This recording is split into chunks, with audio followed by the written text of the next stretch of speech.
Hi friends, எல்லோரும் எப்படி இருக்கீங்க? நான் நல்லா இருக்கேன். நீங்களும் நல்லா இருக்கீங்கன்னு நினைக்கிறேன். அதாவது யார் யாரெல்லாம் யுகாதி செலிப்ரேஷன் பண்ணுறாங்களோ அவருக்கு எல்லாருக்குமே ஹாப்பி யுகாதி. நான் வந்து சிம்பிளாக கொண்டாடுறேன். போன வருஷம் அம்மா வீட்டுக்கு போயிருந்தேன். இந்த வருஷம் போக முடியல.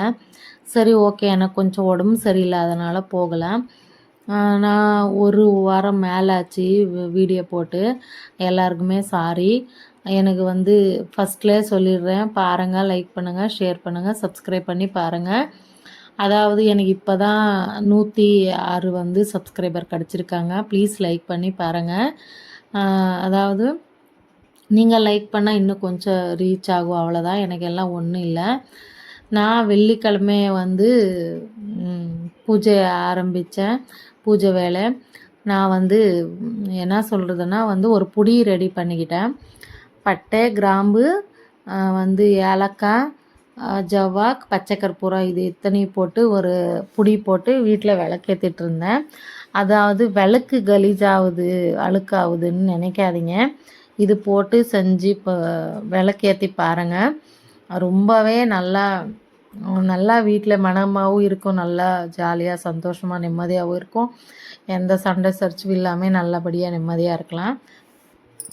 என்னால் பூஜை ரூம்குள்ளே போய் பூஜை பண்ண முடியல இப்போது அப்படின்னா நான் என்ன பண்ணுறேன்னா, வெளிப்படியாகவே வச்சுட்டு சாம்பிராணி கட்டி வச்சுட்டு ஹால்லே வச்சுருவேன். ஏன்னா அந்த ஊதுபத்தி ஸ்மெல்லு, இந்த அதாவது இந்த சாம்பிராணி வகை ஸ்மெல்லு நம்ம வீட்டில் எனக்கு அப்பப்போ வந்துட்டு இருந்தால் தான் எனக்குன்னு ஒரு நிம்மதி, சந்தோஷமாக ஜாலியாக இருக்கும்.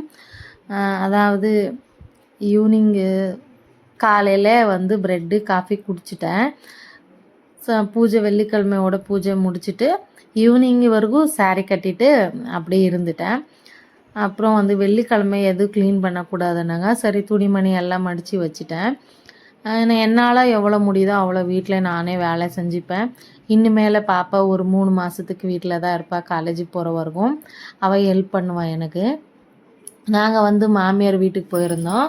நிறைய வீடியோ எல்லாம் எடுத்து வச்சுருந்தேன். சரி, ஸ்டோரேஜ் ஃபுல்லுன்னு வந்துடுச்சு. பார்த்தா எல்லாமே டிலீட் பண்ண போயிட்டு எங்கள் மாமியார்து எல்லாருதுமே வீடியோ எடுத்து வச்சுருந்தேன்.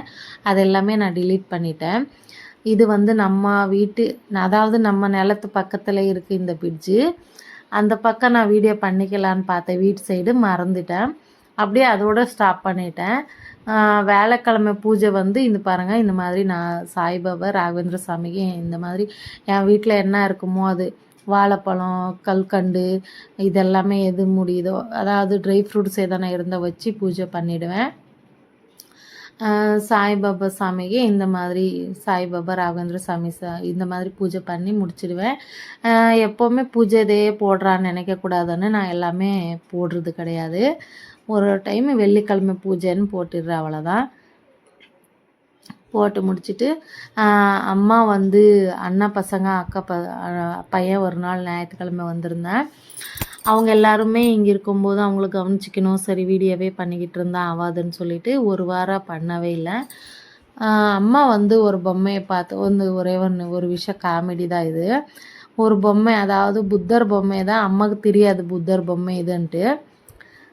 அதுக்கு பேர் அவங்களுக்கு எல்லாம் சொல்ல தெரியாது இல்லையா, நமக்கே அப்போல்லாம் தெரியாது, இப்போ தான் நாம் பார்க்குறோம். புத்தர் பொம்மையை வந்து அம்மா பசங்க கேட்டாங்க, இது என்னம்மா, என்ன பாட்டி இதுக்கு பேருன்னு.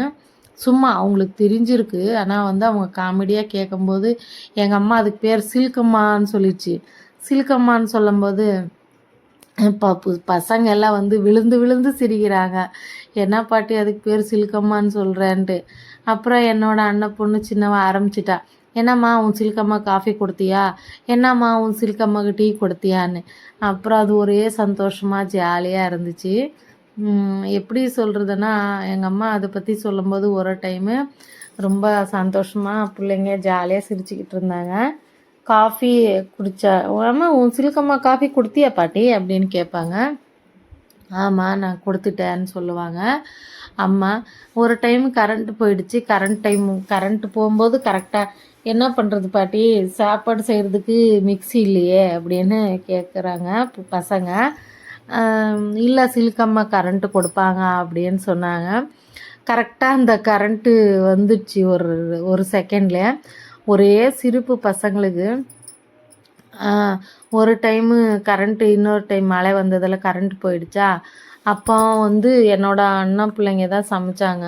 உப்பு தண்ணியும் களி செஞ்சாங்க. எவ்வளோ சூப்பராக சமைச்சாங்க. அம்மிக்கல்ல தட்டிட்டு சமைக்கிறாங்க. மிக்ஸி இல்லையே, மிக்ஸி ஓட்ட முடியாது அப்படின்ட்டு தெரிஞ்சதுக்கப்புறம் மிக்ஸியில் என்ன பண்ணுறதுன்னு நான் ஃபீல் பண்ணேன்.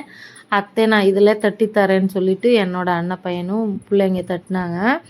அதில் குழம்பு எவ்வளோ சூப்பராக ரெடி பண்ணிக்கிட்டோன்னா அது சொல்ல முடியாது. எனக்கு தெரியவே இல்லை. நான் இத்தனை நாள் ஜீரகம் மிளகு மட்டும்தான் தட்டிட்டு யூஸ் பண்ணிகிட்டு இருந்தேன். அது வந்து எனக்கு பிள்ளைங்க அதை சொல்லி கொடுத்துட்டாங்க, எப்படி தட்டுறது எப்படி செய்கிறதுன்னு நல்லா சூப்பராக. அதிலே நாங்கள் குழம்பு வச்சு ரெடி பண்ணிவிட்டு சாப்பிட்டுட்டோம்.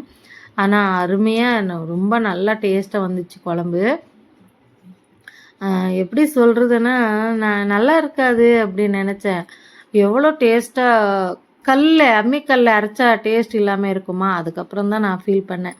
நாம தான் வந்து இது வச்சுக்கிட்டு வேஸ்ட்டாக வச்சுருக்குறோம். இது அதாவது அதுக்கு பூஜை பண்ணுறது ஒரு மூலையில் வைக்கிறது அவ்வளோதான். நான் வந்து ஜீரக மிளகு கூட இப்போ மிக்சியிலே அரைச்சிடுறேன், ஈஸியாக முடிஞ்சிடும்ன்ட்டு. ஏன்னா யார் வந்து ரிஸ்க் எடுத்து இப்போ தட்டிக்கிட்டு உட்கார மாட்டாங்க இல்லையா? ஒரு நாள் அதான் முட்டை கிரேவியும் சப்பாத்தி செஞ்சிட்டேன். இவங்க தான் என்னோடய அண்ணன் பிள்ளைங்க. வந்து கோபி மஞ்சூரி செஞ்சா என்னோடய அண்ணா பொண்ணு. எவ்வளோ சூப்பராக செஞ்சான்னா அருமையாக இருந்துச்சு. எனக்கு வந்து அது அத்தை சமைச்சு கொடுக்க வேண்டியது என்னோடய அண்ணா பொண்ணு எனக்கு சமைச்சு கொடுத்தா. எப்படின்னா அது இவ்வளோ டேஸ்ட்டாக வருமா அப்படின்னு எனக்கு டவுட்டாக இருந்தது. அருமையாக ரொம்ப நல்ல ஒரு டேஸ்ட்டாக.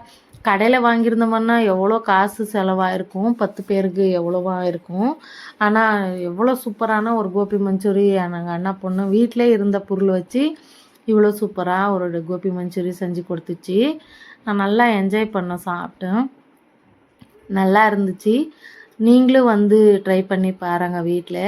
கேரட்டு உருளைக்கிழங்கு யூடியூப்பில் தான் வந்து போட்டு பார்த்துட்டு பிள்ளைங்க செஞ்சாங்க. ட்ரை பண்ணி பாருங்கள், சாப்பிடுங்க.